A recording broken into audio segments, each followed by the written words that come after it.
எத்தனை கோடியில ஒவ்வொருத்தனும் கடற்கரை சமாதி எங்கெங்க இது.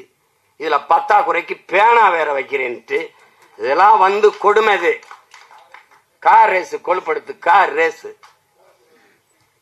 ரேஸ் விட்டா வெளிநாட்டு முதலாளிகள்லாம் அப்படி வந்துருவான். நீ எதுக்கு அமெரிக்கா வர இங்க இருந்து கார் ஓட்டிட்டு இருக்க வேண்டியதானே? அங்க 900 கோடிக்கு வெளிநாட்டு முதலீட்டாளர்களை கவர்ந்து 900 கோடிக்கு கையெழுத்து. அவர் கட்சியிலே இருக்கிற ஒரு பெருமகனார், முன்னாள் அமைச்சர், இந்நாள் பாராளுமன்ற உறுப்பினர், 908 கோடிக்கு பெனால்டி தண்டம்.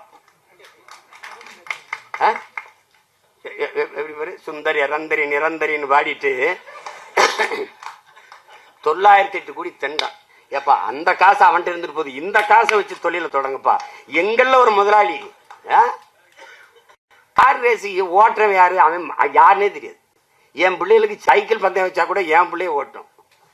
நீ கொளுத்த பணத்திமிரு பதவி திமிருல நீ காரும் ஓட்டு, தரையில கப்பலை கூட ஓட்டு. ஆனா இந்த ஆட்டு எத்தனை நாளைக்குன்னு நீ கவனத்தில் வச்சு தம்பி.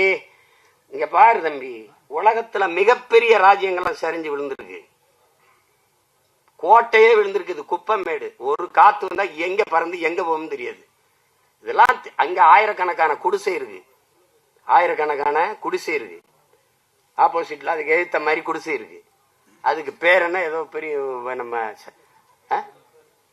நம்ம அம்மா அந்த சத்யவாணி முத்து, இது சத்யா நகர்னு பேரு, சத்யவாணி முத்து அவங்க பேர்ல எதிர்த்த மாதிரி ராஜீவ்காந்தி அவர்கள் பேர்ல ஒரு மருத்துவமனை, தாத்தா ஓமந்தூர் ராமசாமி பேர்ல ஒரு மருத்துவமனை, அரசு மருத்துவமனை. இந்த ஒலி பெருக்கில் இருக்கிற சத்தம் அங்க கேக்குது. அது வந்து அந்த உயிர் ஊர்தி வந்து ஓங்கின்னு கத்திக்கிட்டு நகர முடியல. அவ்வளவு அடுக்கடுக்கான நெரிசலான போக்குவரத்து. இதுல இப்ப சோழாவரத்துல எல்லாம் அங்க சரிப்பா ஓட்டுறதுன்னு ஆயிடுச்சு, அங்க போப்பா. நீ உயர்ந்த முதலாளி கூட்டாண்மை நிறுவனங்கள் நடத்துகிற விளையாட்டா இருக்கு. கார் பந்தயம், அந்த சதுரங்க விளையாட்டெல்லாம். அதான் திரும்ப சொன்னேன், நீங்க விளையாட்டுத்துறை அமைச்சரா இருங்க, விளையாட்டு அமைச்சராயிடாதீங்க. நீங்க ரொம்ப விளையாட்டு அமைச்சரா இருந்து இந்த வேலையெல்லாம் பண்ண கூடாது.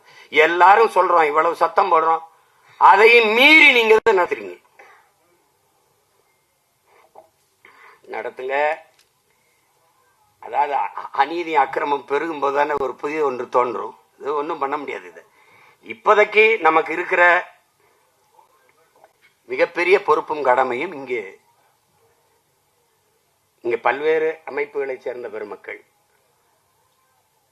நாம் ஒரு தாய் பிள்ளைகளா பிறந்தோம், ஒரு சின்ன வீட்டில் வாழ்ந்தோம், குழந்தைகளா இருக்கும்போது பெரியவங்களானோம், படித்தோம், அண்ணனுக்கு திருமணம், இந்த குடும்பத்துக்குள்ள நெரிசலா இருக்கு, தனி ஒரு வீடு, அக்காவை கட்டி கொடுத்தோம், அவர் தனி வீடு, தங்கச்சியை கட்டி கொடுத்தோம், தனி வீடு, நம்ம ஒரு திருமணம் பண்ணிக்கிட்டோம், தனி வீடு. இப்படி தனித்தனி வீடுகளா வசதியாக வாழ்வதற்காக வீடு கட்டி குடியேறிட்டாலும் தாத்தாவின் மரணம் எல்லாரும் கூடுவோம், அண்ணன் மகளின் திருமணம் எல்லாரும் கூடுவோம், தங்கச்சி பொண்ணு காது குத்து எல்லாரும் கூடுவோம்.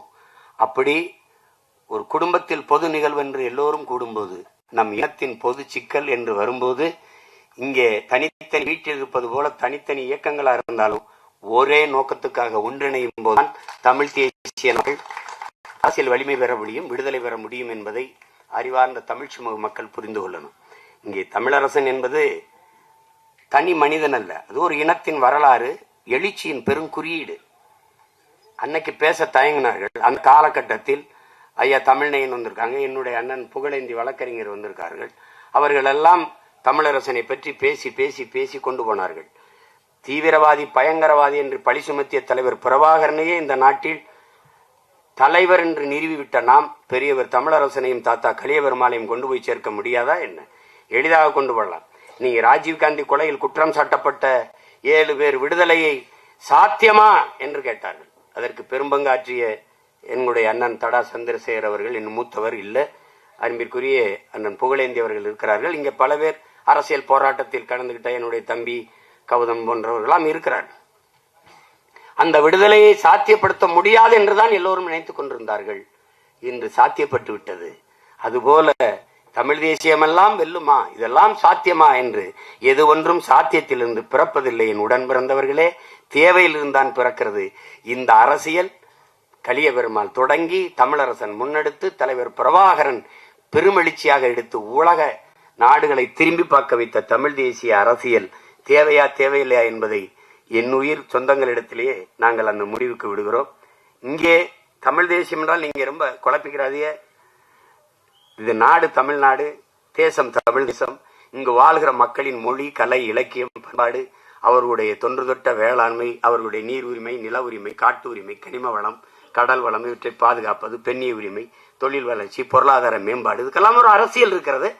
தமிழ் தேச அரசியல், தமிழ் தேச அரசியல், அவ்வளவுதான். இந்த திராவிடம் மாதிரி எங்களுக்கு குழப்பம்லாம் கிடையாது. ஒரு தடவை நிலப்பரப்புங்கிறது, ஒரு தடவை இனத்தின் பேருங்கிறது, அப்படி ஒரு இனமே இல்லைங்கிறது. திராவிடம் என்கிறது அன்னைக்கெல்லாம் சொல்றாரு, ஒரு திருமணம்ன்றாரு. திராவிடம்ங்கிறது கல்யாணம் தான். பாதகம் செய்பவரை கண்டால் நாம் பயங்கொள்ளலாகாது பாப்பா, மோதி மிதித்து விடு பாப்பா, அவர் முகத்தில் உமிழ்ந்து விடு பாப்பா. அண்மை செய்திகளை உடனுக்குடன் தெரிந்து கொள்ள இணைந்திருங்கள் இயம்நாடு தொலைக்காட்சியுடன்.